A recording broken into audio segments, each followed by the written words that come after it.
పేదల కోసం ఇల్లులు ఇచ్చారా? జగనన్న కాలనీ ఎంత అద్భుతంగా చేసాం చూశారు కదండి. ఎంతమంది ఇల్లు కట్టుకున్నారో చూసాం కదా.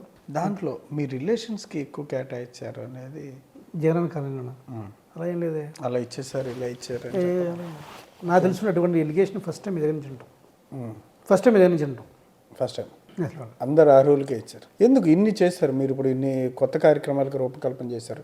మంచినీటి సమస్య మాత్రం అట్లాగే ఉన్నట్టు అట్లాగే ఉంది కదా, దాని మీద ఫోకస్ చేశారు. మేము ఏషియన్ బ్యాంకు నిధులతోటి రామన్నపేట నుంచి కృష్ణానది వాటర్ని రామన్నపేట నుంచి సపరేట్ పైప్ లైన్ ద్వారా తీసుకొచ్చి ప్రతి ఇంటికి కూడా వాటర్ పైప్ లక్షణ ద్వారా ఇవ్వాలని చెప్పి గత ప్రభుత్వం తెలుగుదేశం ప్రభుత్వం ఉన్న కాన్సెప్ట్ని అప్పుడు ప్రపోజల్ని మీరు ఇంప్లిమెంట్ చేయలేకపోయాం.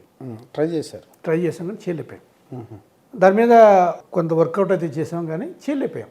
ఇప్పుడు నేను చేయలేకపోయాను చెప్తాను, కానీ అది చాలా మాస్టర్ పీస్ ప్రోగ్రామ్. కానీ చాలా వరకు అందుబాటులో ఉన్నారు, అందరికీ అన్ని చేశారు అనుకుంది. ఎందుకు ఓడిపోయారు మీ కాన్స్టిట్యున్సీలో? కూటమి గాలా లేదంటే మీరు ఫస్ట్ ఖచ్చితంగా కూటమి గాలేనండి. కూటమి గాలో ఈవీఎం ప్రభావము లేకపోతే ఏదైనా చెప్పుకోవచ్చు. సార్ ఓడిపోయిన వాళ్ళు ఏదైనా కారణాలు చెప్తారు, కానీ దాన్ని ఎండ్ ఆఫ్ డే నన్ను ఓడించారు, ఓడిపోయాను. అంటే మనం ప్రజలకి ఎక్స్పెక్టేషన్కి రీచ్ అవ్వలేదా, లేకపోతే వాళ్ళకి కోరుకుంటుంది ఏంటి, వాళ్ళకి ఏం కావాలి. నేను వాళ్ళు తప్పు చేశారు, వాళ్ళు నన్ను మోసం చేశారు అని అనకూడదు. నేను చేయలేకపోయాను వాళ్ళందరికీ కూడా. వాళ్ళ ఎక్స్పెక్టేషన్ సరిగ్గా లేనము నేను, లేదా వాళ్ళకి కావాల్సిన విధానాలు నిర్ణయాలు సరిగ్గా చేయలేకపోయినాము. కానీ డెఫినెట్గా మాలో మేము సమీక్షించుకుంటున్నాం. మేము చెప్పాం కదా, మేము ఇద్దరు బ్రదర్స్ కూడా ఎవరి దగ్గర కూడా ఒక కడుపు కొట్టడం కానీ, ఒకరిని మోసం చేయటం కానీ, డబ్బుల కోసం పని చేయటం కానీ ఎక్కడా కూడా మాట్లాడలేదు.